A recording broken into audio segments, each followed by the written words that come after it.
You take a small loss, nothing major, 1%, maybe less, exactly what you planned, exactly what your system allows, and it still feels bad. Not just uncomfortable, heavy, frustrating, like something went wrong, like you made a mistake. And almost immediately, you want it back. You start looking for another trade, scanning charts, searching for something to fix it. Because even though the loss was small, it doesn't feel small. It feels like a problem that needs solving. So what's going on? Why does a controlled, planned loss still hit so hard? Most traders think it's about money, that losing money just feels bad, but that's not it. Because if it was just about money, a small loss wouldn't feel like this. The reaction is too strong. The weight is too heavy. So the pain isn't coming from the loss itself. It's coming from what the loss represents. A loss feels like you were wrong, and not just about the trade, about your decision, your judgment, your ability to read the market.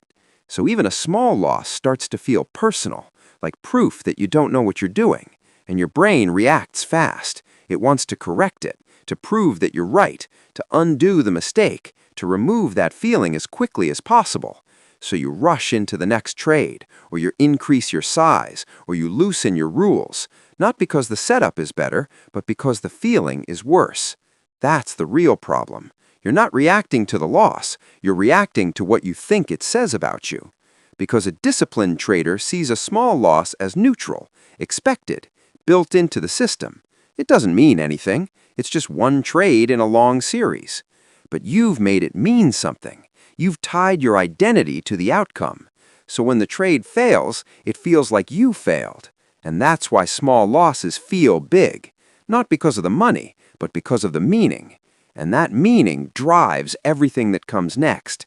It makes you chase. It makes you overtrade. It makes you break your rules, trying to recover instead of execute, trying to feel better instead of follow your plan.